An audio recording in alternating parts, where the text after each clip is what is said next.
Hello, happy Monday. Good morning, just sorting my hair out. Yes, so today, as the subject suggests, we wanted to talk about the TV programme, the BBC documentary thing that was sort of running the other week. One of our clients sort of had watched it and took some great tips. There is some great points on it, and we want to sort of go over what our thoughts on certain aspects of it are.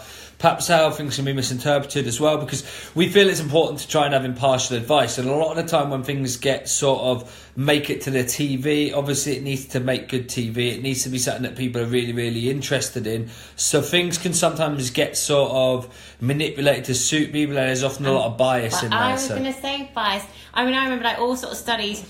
When people perform studies, they're always looking for a biased view because they're looking for the answers that they want to see. As always, this is just our opinion. We're not saying anything's right or wrong. And these sort of programs are good because it raises awareness and perhaps gets you wondering if you're doing enough, or even just looking at your lifestyle. So it's a good thing because it does raise awareness, and awareness is key. But there are some things that we do want to touch so we have got notes over here, so we are like, if we're looking back and forwards, that's possibly right. But the first thing that sort of hit home when we first started looking was like, it's saying that 20 million Brits are deemed inactive. Now, that statistic in itself is shocking for us. You know, we think in terms of like we set up boundaries and we make things so much more difficult for ourselves, but there's 20 million British people that are deemed inactive. Now that's a high number for us, and we'd always say to people like, let's not stress about the diet, let's not stress about losing weight. If you're not being active, that's the first thing you need to change. So what we would try and say first is we want to try and help people become more active. It's not always about putting boundaries in there, and they put things in the program which we're going to talk about to sort of highlight how easy it can be to become active, but also going to put about some of the downfalls as well, because it wouldn't be us otherwise. Yeah, so one thing that I wanted to touch on was their idea that was adding, just by doing 2 minutes of activity a week, the health benefits it could give to someone. And like, as we're watching, we kind of sort of focus on healthy lifestyle as a whole. And it's like as if we've become this generation where we're looking at reducing ways that are kind of going to give us a great sort of feeling. Like we're trying to find ways to cut back on exercise or activity, when really we're not looking at the whole scope of possibly our problems like work. I remember when I used to work in an office, you're frowned upon if you're not there before 8 a.m. or I wasn't paid until 9 a.m.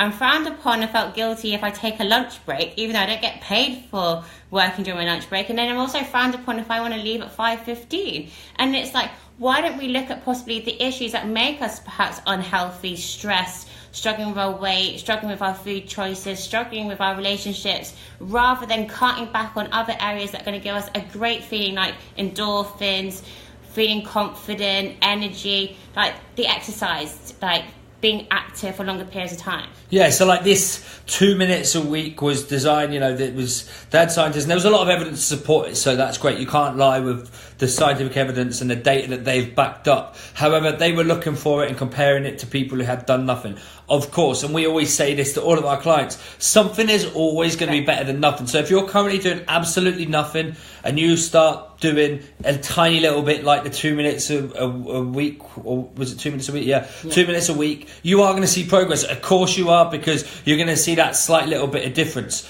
But if you're somebody that's perhaps struggling with your weight, you're struggling with your mindset, you're struggling with your confidence levels, you're waking up every morning feeling like shit, you need to do more than 2 minutes a week. I'm sorry, but 2 minutes a week is not going to cut it. It's not going to give you the type of health benefits that going into a gym or getting out and being more active over time is going to do to you. And that's one thing that we really find is like, it's frustrating, because it's like society is now trying to take shortcuts, and this is a, you know, TV where they have a massive platform, a wide audience promoting something that's going to like almost do less. And you know, we get that people are busy, and it comes down as well to like your definition of feeling healthy and feeling fitter. Everyone has different definitions, and to me a big part of that includes, yes, the physical side, but includes the mental state and also the social aspect. And it's like, by kind of just focusing on a quick way and cutting back on these areas like the exercise side, I think you're taking a lot way back from your lifestyle longer term, i.e. the psychological element. Like, are you really going to get a psychological benefit from just doing 2 minutes,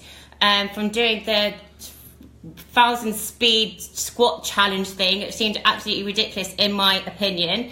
And also the social aspect, like then you lose the social aspect of going to like gym classes, going for walks with your friends and things like. I don't think it took into consideration all these aspects that you get from kind of looking at other areas. Yeah, and then the next thing that was sort of touched on was something that sort of it was talking about the 10,000 steps a day, because we preach about getting your steps up because of one reason: it increases your output. Now, if you're somebody who wants to lose weight, you need to get into a calorie deficit. You need to burn more calories than what you're consuming. So for us, increasing your steps, we don't always set 10,000 because everybody's got different lifestyles. Some people might only be able to, if they're doing 5,000, again, if you can up it to 6,000, you're doing more. And we always say something is better than nothing. But then when it comes to like what they were saying is, forget doing 10,000, doing 3 10-minute brisk walks. Now, you have to be doing it at a brisk pace, because what we see is a lot of people will then say, well, I'm going to go out for a walk. I will look down the street and people bimble along. They don't do a brisk walk. There's a very big difference between going out, doing a little walk casually,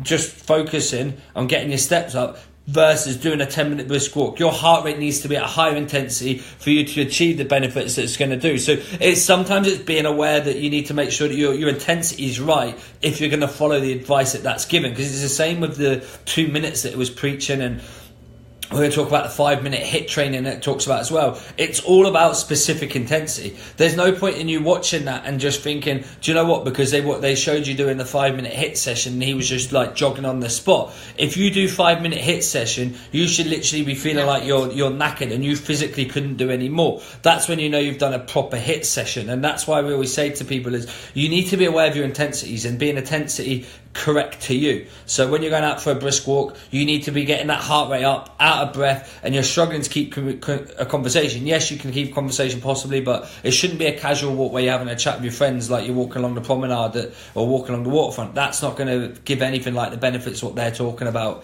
where they're 3-10 minutes. I did like the idea that they were encouraging like the breaking up the walls, and kind of perhaps if you're at work, kind of like perhaps it could be like a statutory thing, right? Okay, people get up from their desk and get away from their desk and kind of go for a walk in that sort of sense, because I think that's going to increase your productivity, because I think your brain function only has so much productivity it can do at a desk the whole time. I think after a certain period of time you need to get up, you need to go for a walk, and I think that will definitely help, not for health reasons but more for psychological, mental health, work productivity. But instead of like thinking that 10 minutes outweighs the 10,000 steps, I'm not quite so certain, because I think that's a good sort of basis, the 10,000 steps.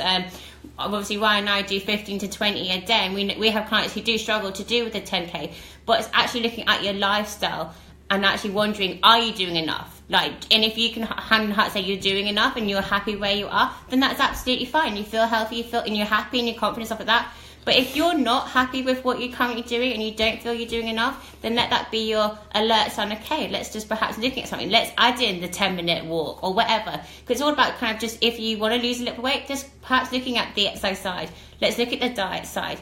But I don't think we should be looking at things to cut. We shouldn't be the society that are looking to cut ways on areas that can add longevity to your life. Yeah, it's all about lifestyle. We can't stress people, and it's one of those things that we said at the start. If you look hard enough for an answer that you want, you'll find it. And this is the sort of thing where it comes down to is creating shortcuts. So for us, let's focus overall activity level. If your goal is to lose weight, get your activity level up. If that means doing short, sharp walks, do it. If it means perhaps just trying to find ways to increase your steps, do it. It's whatever suits you and fits your lifestyle. Don't feel pressurised. It makes me so frustrated that we have become a generation that just looks for quick fixes. It really does, in terms of the diet side. How many quick fix things are there out there? Just the whole lifestyle, wanting to kind of just do things so quickly. We've lost patience. Yet look at our lifestyles and sort of work front, or things that stress out, or the amount of time that we spend in front of TV. We're happy to kind of make those areas of life longer and spend more time doing things like that, but we're happy to then cut things that possibly going to affect our health overall. And it just seems madness when you say it out loud. It just sounds crazy, but people aren't interested in the waiting game or being patient, things like that. But it's like, why, when you're going to add such a long-term benefit to your life? It's like we need to wake up. Yeah, and we always use the example of being parents and stuff like that, but you've got Ellie did post this morning about how Aoife May now, she has a choice of what she wants for breakfast. We buy brioches, we buy croissants, we buy cereal, we've got porridge oats, she can have toast, anything, and she wants boiled eggs because she sees what Ellie's doing. And we see now, we're growing up, our kids would start seeing these programs that thinks that doing 2 minutes of exercise a week is acceptable. Because also how you interpret that. That's as well. the reality of it. You know, if something's made it to the BBC, a lot of people would take that as gospel, and that's correct, and that's the way the world should be now. So 2 minutes of exercise a week, that's it. That's all you need to do. Don't worry about anything else. And it doesn't send the right message out. So for us, it's all about understanding, get that lifestyle right, get the activity levels up. The next thing I did want to, I sort of touched on it with a 5-minute HIIT session. What I sort of very quickly brushed over was it missed out the warm up and the cool down for a start. So you're not just going to do a 5-minute workout, and for us it's all about finding and making sure that you're finding things that fit your lifestyle. If you're somebody who's got injuries, you are seriously struggling with your health and fitness at the moment, a HIIT session probably isn't the best thing for you to start with. Again, it's drawn back to that lifestyle, being more active, help get that weight down first, and then I would start introducing a little bit more HIIT based sessions. But you need to make sure that your body is ready for that before you start introducing it. You know, again, it's all about individual specificity for you, where you currently are, what your goals are, and how long you can commit to doing certain things.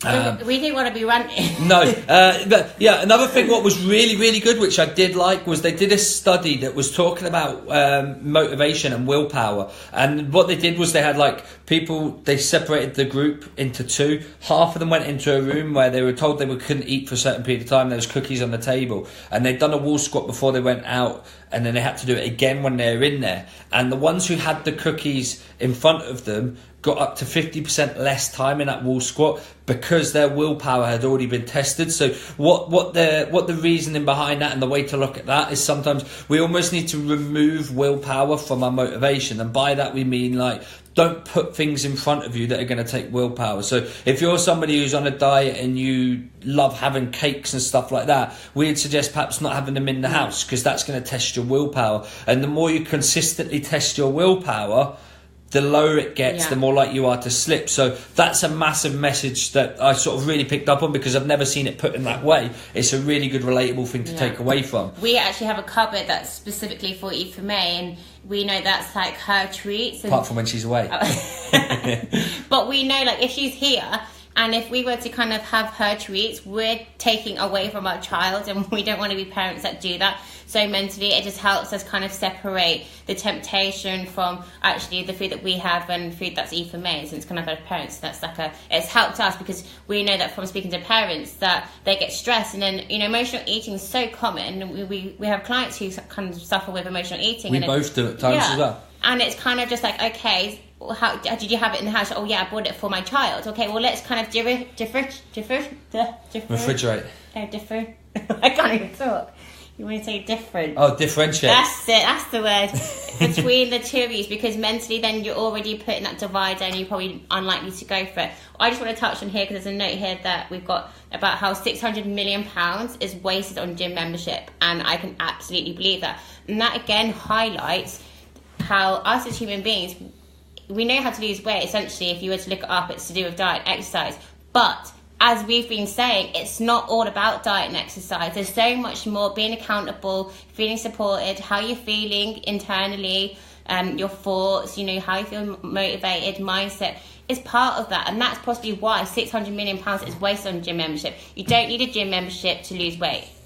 Yeah, and then the next thing that one of the last things we want to touch on was the running thing. It's again, I often have people who say, Ryan, you've got a real bee in your bonnet about running and things like that, because I'm not the biggest fan of running as a weight loss technique. I'm not, and the reason is because of the impact that it puts through the body. Now, they had somebody, and again, it brings it back to this bias. They had somebody who was a professor in sports science, and he took them through this motion test and stuff like that tracked the impact that went through the body. When running, it went twice as high, but then his argument was it was for a shorter period of time. Now, then even the presenter even asked this. He was like, but it's like if I punch you and touch you like that, it's not going to hurt as much as if I punch you like that. And it's the same sort of impact. You're going like that all the way through. And it also didn't talk about the technique with running. So for a start, the bloke that was running, that was doing it, was the presenter. He didn't look like he had any weight issues, and his running technique wasn't that bad. However, I often see this, and particularly when I'm back home in Jersey, because it's along the front, it's a very common thing. A lot of people go running as their form of way to lose weight with terrible technique, and they're hunched over, poor posture, the impact, I actually feel like I'm like that sometimes because and they probably have a history of bad knees, bad hips. Yeah, and it's not great. So for us, it's more about, let's just focus on, like, running probably is a great tool if you've got good technique and you can make sure that you're not picking up niggles with your knees, your hips, your lower back, even your ankles. So for us, it's just about being aware. Focus on awareness overall. And again, if you enjoy running, do a little bit of it, but build it up really slowly. Please don't be one of these people who says, I'm going to start losing weight, and then starts running like 10 kilometres a day, and you wonder why you're getting injuries, because you are a lot more susceptible. And stick to the safety things first. Start walking, increase your activity levels, get the weight off, reduce that impact that way. And also, I think, just to sort of round up, I think ultimately when you're looking about how you're wanting to feel healthier and you're wanting to feel fitter, it all comes down to is what that means to you. So what does feeling healthier mean to you, and what does feeling fitter? Because we all have different definitions, and don't let something that's on TV, which has to be, crazy and has to have these things for it to be entertaining, dictate that to you. We all, if you stand out away from it and say out loud what you've just heard, does it make sense to you? Do you think that's realistic? Do you think our ancestors were doing that hundreds of years ago? Probably not. So let's bring it back to realistic. Let's be truthful and kind of just focus on, if you're currently not happy with what you're doing right now, look at possibly changing a little thing. Don't be drastic. Yes, and that is pretty much it. There was one more thing that we've got notes on, but we'll probably do that as a separate video, which was about like lightweights v heavyweights, which we'll probably do maybe Wednesday. Really interesting. So make sure you try and get on to watch us Wednesday morning. We're going to talk a little bit about that and how that they didn't see any difference, but we're going to talk a little bit about why they probably didn't see a difference and how that you could have done. Okay, so that's what we've got. Have a good Monday, and we'll be back on Wednesday morning. Bye. See ya.